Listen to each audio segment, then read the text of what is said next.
And welcome back to the Dean Obeidallah Show. Right now, very happy to have back on the show Representative Lateefah Simon, Representative 12th District in California, serves in House Committee on Oversight and House Committee on Small Business. She was on as a candidate. Now she's a member of the House.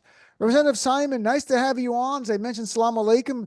It's good to have you in the middle of Ramadan here as the energy level of most people at this time of the day starts to wane. It's good to have you on. I am so happy to be on. I have high energy right now. It's not a time to be sleeping. We got to be clear and up and ready for the fight, and I am. We do. And that brings us to what's going on. So we're recording this in the afternoon. By the time this airs, there could be a vote in the Senate, but there might not be. But we know that Chuck Schumer has said, and he made his case for why he's doing it, that he's going to vote for the budget, the GOP exclusively draft budget proposal. And what's your reaction? What's your concerns, the big picture about the impact on the Democratic Party when the leader of the Democratic Senate is going to join with MAGA here? In any moment, in any hour, we will learn what the Senate comes up with. But I got to tell you, yes, it's the holy month for not only Muslims. This is the month of Lent. This is an opportunity for all of us to reflect on what is right and what is wrong in terms of justice, in terms of morality, in terms of who we want to be as a collective people. I am deeply disheartened, shocked in some ways, only being in Congress for 3 months, and here we are. The CR may in fact be moving forward. And this is not just a procedural vote. I want folks to understand that. Grappling with what's happening today can be complex. This is a moment that will define whether we govern with principle or we concede.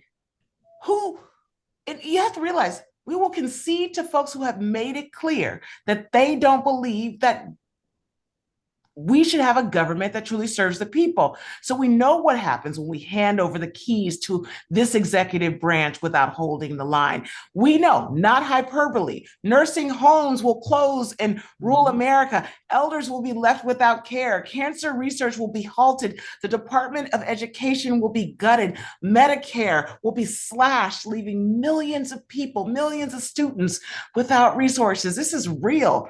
Veterans who have risked their lives for this country will find their VAs with shuttered doors and limited staff. Programs that have lifted up disabled communities will no longer be. All of the work that we have done nationally to weave in inclusion from Black and Brown folks to Jewish folks and Muslim folks and to Catholics, folks in our LGBT community. We have tried to create a country where civil rights and inclusion were as American as apple pie. They are taking us back. I'm more than pissed. But the cruelty of this administration, it has no bounds. We need to know that. I would hope and pray that we get this right, but sadly, I'm not sure that we will as Democrats. It's so deeply concerning. But what I've also been amplifying are all the Democrats that are fighting the good fight. Yes. And that's the important thing. Like, it can't be. I already got emails from listeners saying that they've had enough of the Democratic Party. I'm like, you can't define the Democratic Party by Chuck Schumer. 95% of Democrats are fighting. So listen, the Congress, the House, we are unified. We are so clear because, we are on the ground and proximate. The framers created the House of Representatives. Why we have to get elected every 2 years? Because they want the people to have someone that they won knows that they're going to fight for them. So we're clear. We were very clear in our vote yesterday. I'm proud of Hakeem Jeffries. I'm proud of Whip Clark. I'm proud of every single member, maybe except for one, in our caucus who decided to vote on the right side of history and the now. I agree. And there's some points I try to make to people that it's not just the dollars and cents. In this, there are bad things on dollar and cents. Cutting $800 million for VA facilities and for aid for people for rent subsidies. That's all bad. But as people like Rose DeLauro, your colleague, pointed out, this resolution takes away any remaining restraints and guardrails from Trump's efforts to dismantle our government. Senator Patty Murray said the same thing. It gives unchecked power to Donald Trump and Elon Musk. Yes. And Jeff Merkley, the senator, was on CNN yesterday saying the best time to take on a tyrant is as early as possible. And this is the moment. That's exactly and at least use this as leverage. Chuck Schumer surrendered before the battle began. This is what I don't understand. So it's only because he's the leader that we talk about him. I hope they understand the impact of this. And we're living through a time where a guy wants to be a tyrant. Donald Trump wants to be a dictator, the Fuhrer. That's his goal. And this is not a joke. This is I really what we're dealing with. Yeah, I think it's more real, and it'll feel more real as the days and the weeks and the months go by. We know that the Trump administration has already begun their process of shutting down the government. When you're firing thousands of VA workers, when you're Mhm. firing IRS workers, the ones who work on the front end of that website, I've met these fired workers who are trying to make this process easier for everyday Americans. When you're firing Social Security staff, when you're shutting down SBA, that's the Small Business Administration in major cities, so mom and pop stores can't get support from SBA and grants and loans to keep their dry cleaners open. Listen, we actually have to talk about this crisis in real world terms. Oftentimes in Washington, we're talking about CRs and we're talking Mhm. about, the budget timelines. What it means is that every 2 weeks, Americans pay into a system that should be there when they retire and they may have to seek critical care. Their Medicaid and Medicare may not be there. We have to have folks understand that why we are so up in arms as House Democrats, we know we cannot concede to those who don't share this unified vision of not handouts, of, again, we're talking about the social safety network fabric of a country. I refuse, sir, to believe that we can't do better. I am, while just here in the United States Congress only a few months, I do believe in a government that does not shrink in the face of injustice. Like any moral government, doesn't turn Mhm. its back on its people. So I am fired up because regardless what happens, and I am disappointed in the leadership of the Democratic Senate, the Democratic Party, we will get stronger by the day because people only will see and understand that we have the values that's not just red or blue. This is the values of working people. Folks who voted for Trump, they had no idea that he was going to send their grandmas into the river. No idea. So you know what? Our stories are a collective one. Folks want to work. They want to send their kids to college. They want public safety in their communities. They want to make sure that their schools are safe. They want to make sure that their teachers are well funded and paid. None of that happens Yep. under the Republican framework in this moment. Absolutely. I'm chatting with the fired up Representative Lateefah Simon from California's 12th district. So, Representative, I wanted to shift gears here for a second. Yeah. You were one of the 14 House members to sign a letter slamming the Trump administration for the arrest of activist here in New York, Mahmoud Khalil, Yeah. who, and it went, at the beginning, there were sort of alleged crimes, and they said, okay, there's no crimes. And then they're citing a law from 1952 during the Cold War, Yeah. I during the saw that. McCarthy era, Yep. literally to say, well, if you're going to say something against our foreign policy, we can throw you out of the country, even if Yep. you have a green card. I'm like, that's not America today. It can't be Yep. America today. Yep. Yep. So Yep. tell us a little bit more your reaction, please. Well, civil rights organizations, constitutional scholars, almost collectively have said, even if this brother made you nervous, even if this man made you nervous in the things that he would say, that he said as a student, particularly we're in a very, very precarious moment right now in the world. It is very, very, it's a difficult space. Again, as a Muslim, I know this to be true. The Semitic people all over the world, both Jewish folks and Muslim folks, we are all reeling from this war. I want to be clear though, and you're an attorney, you know Mhm. this. The Constitution is clear. The right, the right to dissent is a fundamental component of this democracy. The First Amendment does not make exceptions in its purity of who can speak, of who can protest, of who can challenge injustice. It doesn't bend to the whims of any administration or party or foreign policy agenda. And yet, sir, this administration has made it clear they are willing to use the force of government to silence those who dare to speak against them and their will. So, what's important when we think about the case of Mahmoud, a young man, a legal permanent resident in this country with a wife who is American, who I believe is expecting the child. He Mhm. was arrested by ICE. He is facing deportation, not for committing a crime, but for exercising what we know is clear in the Constitution, a protected right to protest. So let's be clear. And I'll end in a second. I just want to get this out. Let's be clear to folks who are like, I'm not Muslim. I think he sided with Hamas. I don't know. He hasn't gone in front of a jury, but he's about to be sent home. Let me just be clear. This is a test.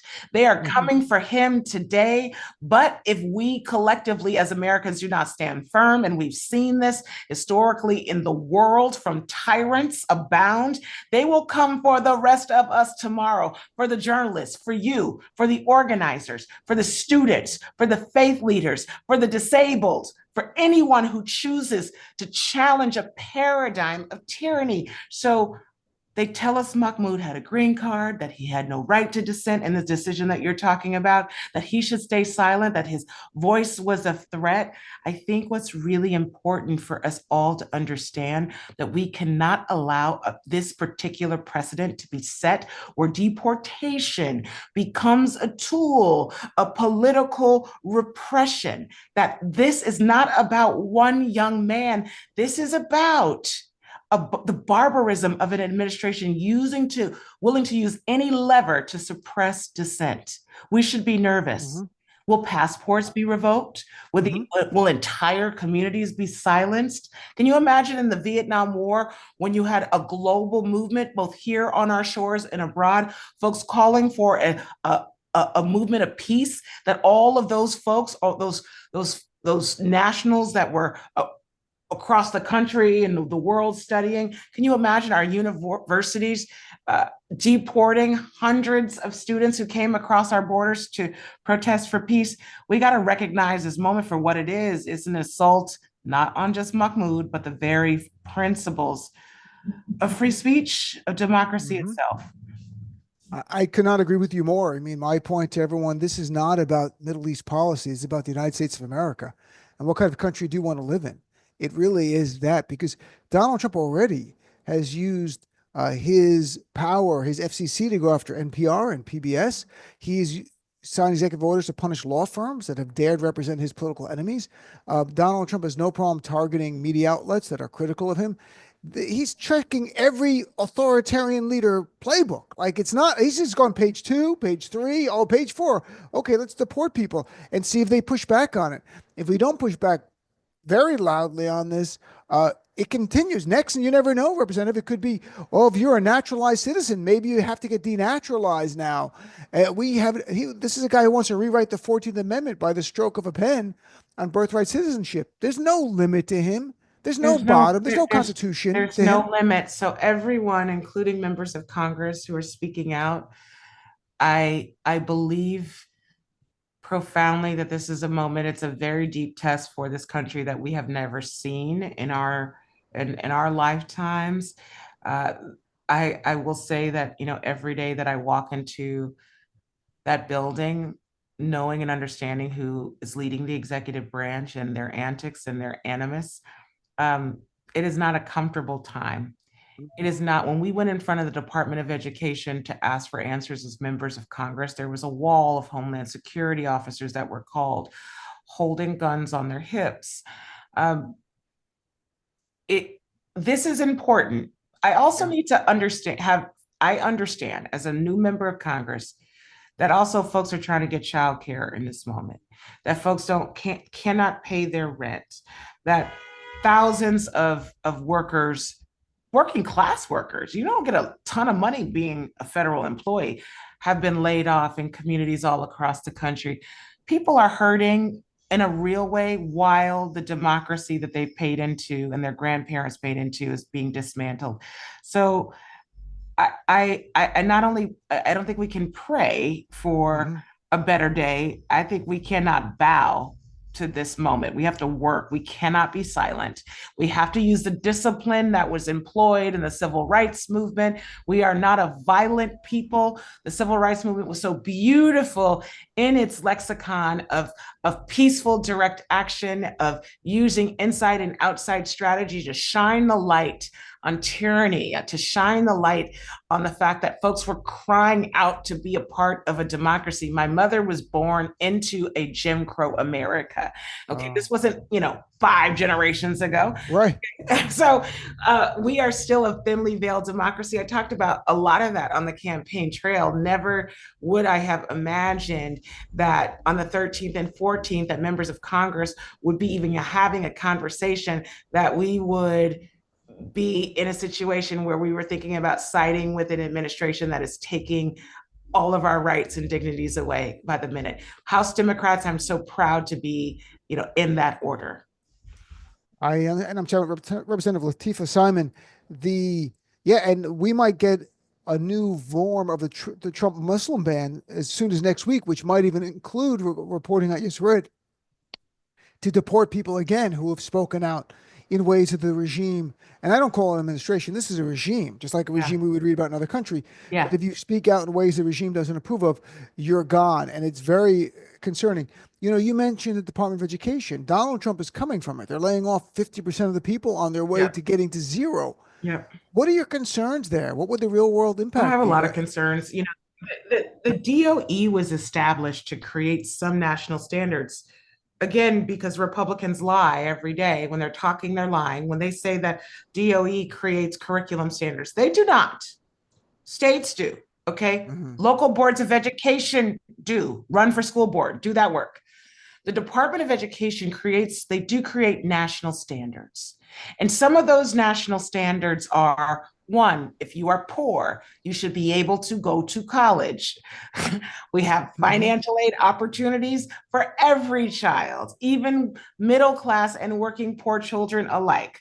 There's a program called financial aid. And you got to know there are millions of students right now who are getting accepted into colleges and universities across this country.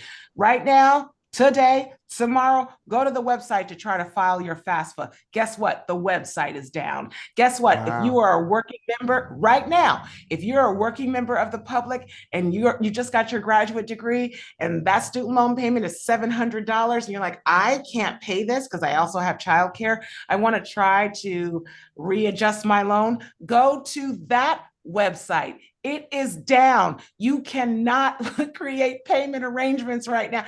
This country is becoming a mess because of the administration's will. The thing that is most important that I want folks to know about the shuttering of DOE, there are actually two things. National standards are really important. So when the ADA, the Americans with Disabilities Act, was enacted, a large component of the concessions that folks fought for were filled into the DOE, meaning that if you have a child with autism, if your child is wheelchair bound, if your child was born with a visual impairment like myself, if your child is nonverbal, they have the right, not the privilege, to go to any school in the United States and be able to have support that is streamlined, not just the way that it is in California. It'll be different in Jackson, Mississippi. No, that baby deserves an aid, that baby deserves an IEP, and federal resources go to the state and go down to the school district to make sure Henry has an aid in his class to teach him Braille and to teach him occupational opportunities so that he can live a life with dignity. When you shutter the Department of Education, the rights of disabled children from K through 12, they shutter. They will, when we talk about states' rights, again, Alaska may do it a little bit different than Hawaii, and you have no recourse, good or bad. The second thing I think that's really important that folks don't really know is that we have had across the country an epidemic of campus rape and sexual abuse, right? So you send your baby girl off to college and you hope and pray that she's going to be okay, right? And something happens and it's horrible. Your local district attorney does not believe her, because do people believe women? The police department don't believe her because maybe she was dating someone, but it was date rape. It's been a crisis. The Office of Civil Rights has been profoundly effective in investigating sexual assault on campuses. Shuttered, gone. Everyone in my district who worked for OCR, they were fired last week. People with pending cases that weren't believed locally, they are left out to dry. So that's not America first. I can go on and on because, this entrepreneur, Elon Musk came in to take over government, he had no appreciation and no knowledge about how government works. I ain't saying for a second that government is perfect.